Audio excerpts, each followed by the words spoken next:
નમસ્કાર, હું છું પ્રિયા અને તમે જોઈ રહ્યા છો જનતા કી જાણકારી ન્યૂઝ।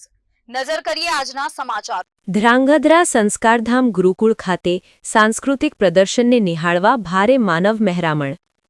31st પર્વ નિમિત્તે હજારો દર્શકો ઉમટ્યા।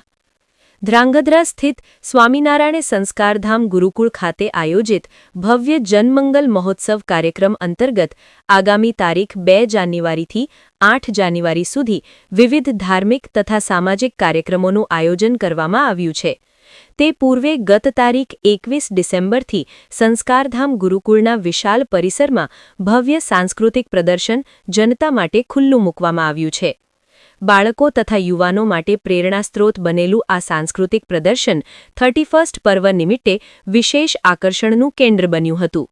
વર્ષના અંતિમ દિવસે પ્રદર્શન નિહાળવા હજારોની સંખ્યામાં ભાવિકો તથા દર્શકો ઉમટ્યા હતા, જેના કારણે સમગ્ર ગુરુકુળ પરિસર માનવ મહેરામણથી ગુંજતું જોવા મળ્યું હતું। આ પ્રદર્શનમાં ભારતીય સંસ્કૃતિ, ધર્મ, સંસ્કાર અને સમાજ જીવનને જીવંત સ્વરૂપે રજૂ કરવામાં આવ્યા છે।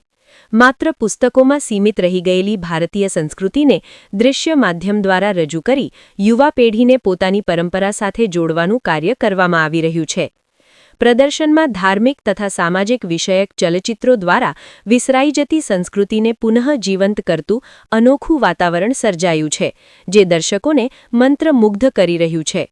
ઉલ્લેખનીય છે કે સંસ્કારધામ ગુરુકુળ ખાતે જનમંગલ મહોત્સવ અંતર્ગત આગામી તારીખ 4 જાન્યુઆરીના રોજ ભાવ શાકોત્સવ તેમજ નવનિર્મિત મલ્ટી સ્પેશિયલિસ્ટ હોસ્પિટલના ઉદ્ઘાટન પ્રસંગે રાજ્યના માનનીય મુખ્યમંત્રી શ્રી ભૂપેન્દ્ર પટેલ ઉપસ્થિત રહેવાના હોવાથી સમગ્ર કાર્યક્રમને લઈને તડામાર તૈયારીઓ શરૂ કરી દેવામાં આવી છે।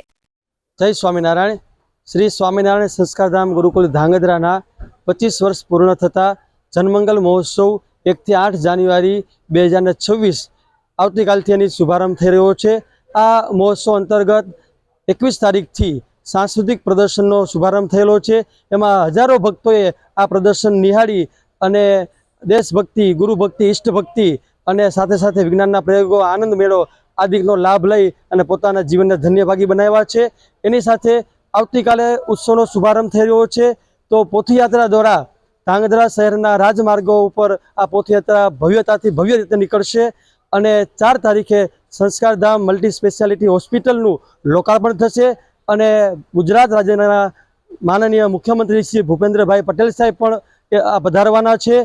એની સાથે 8 તારીખે રૂપાળા ઘનશ્યામ મહારાજનો પાટોત્સવ છે। તો સમગ્ર જનતાને ભાવભર્યું આમંત્રણ છે। આ નવા વર્ષના શુભારંભમાં જનમંગલ મહોત્સવનો લાભ લેવા માટે સૌ ભક્તો પધારશો। જય સ્વામિનારાયણ।